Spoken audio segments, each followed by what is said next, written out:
అధికారులు మీ సమస్యలను పట్టించుకోవట్లేదా? నెలల తరబడి మిమ్మల్ని ఇబ్బంది పెడుతున్నారా? మీ సమస్య పట్టించుకునే వాళ్ళే కరువయ్యారా? ఇంకెందుకు ఆలస్యం?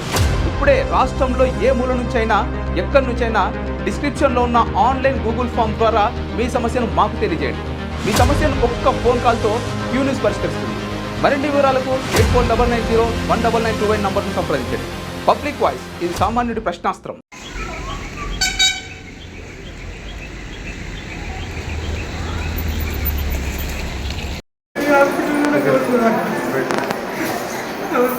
మేడం 4 గంటల నుంచి ఫోన్ చేసాం, 11 గంటలకు కొంచెం పిల్లలంతా బయటికి వెళ్ళాక ఆమె ఫోన్లో చేస్తే నర్సులు చేసిన ట్రీట్మెంట్ కుట్లు వేసి నేను వర్గల కుట్లు పోతాను. అయితే ఇంత మంచం దిగిపోతా అంటే బాత్రూమ్ తిండి అన్ని మంచం దిగకుండా చేస్తాను. అట్లా ఒప్పుకోకుండా మాకు ఏ కన్నా బాగాలేకున్నా మేము ఒప్పుకుందాం, ఆ బేబీల కన్నా బాగాలేకున్నా ఒప్పుకుందాం, సరే మాదే తప్ప అని అనుకుందాం. అని 2 మూడు మంచిగా ఉన్నాయి కదా, 3 మంచిగా ఉన్నసరికి ఎందుకు ఇట్లా అయ్యింది? కింద పడిన తర్వాత కూడా ఉందా? కింద కొట్టడం పడ్డాక కూడా ఇట్లా వచ్చినాక పడ్డాక ఇట్లా కొట్టుకున్నాయి. వాళ్ళు ఏం మూసుకుంటే మాకు అవే గుర్తుకొస్తున్నాయి తెలుసా? ఆ బేబీ ఇట్లా కొట్టుకునేసరికి గుర్తుకొస్తున్నాయి అవే. కళ్ళు మూసుకుంటే అవే గుర్తుకొస్తుంది మాకు. ఆ సిస్టర్స్ ఏమన్నారు అప్పుడు? ఏమన్నారు? ఏందో గడ్డ కట్టిందని అన్నారు. గడ్డ కట్టింది అంటే ఎట్లా కడుతుంది గడ్డ? బ్లడ్ క్లాట్స్ వల్ల ఈ ప్రమాదం జరిగింది, అబార్షన్ అయింది అని చెప్పింది. అంటే మీరు బ్లడ్ క్లాట్ బేబీ పెరిగినా కొద్దీ అది ఏం కాదు, ప్రమాదం కాదని చెప్పారు. మేము మాకు ఫస్ట్ స్టమక్ పెయిన్ వచ్చిన స్కానింగ్ వేసిన రోజు అయినా కానీ బ్లీడింగ్ డైలీ 1 ఇప్పుడు రిపోర్ట్లు అడితే రిపోర్ట్లు దాచిపెట్టుకోవాలి, ఏమంటే ఇస్తలేరు.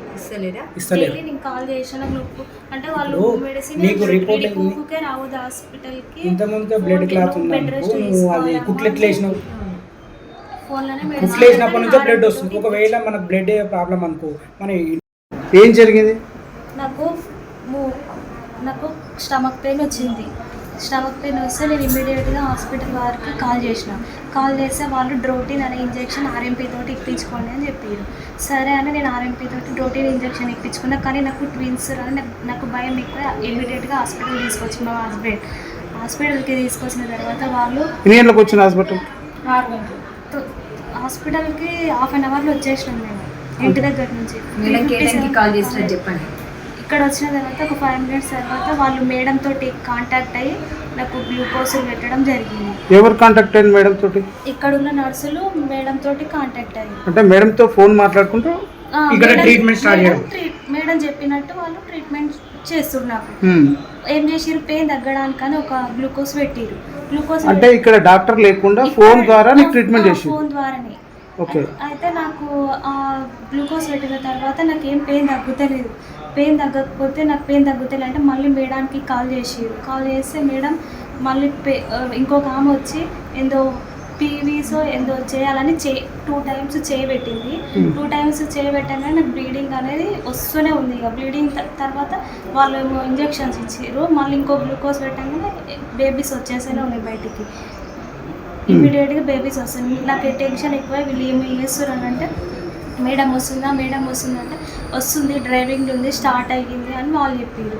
ఎన్ని గంటలప్పుడు జరిగింది ఇదంతా, నీకు ఏమైనా ఐడియా ఉందా? పొద్దున్నే జరిగింది.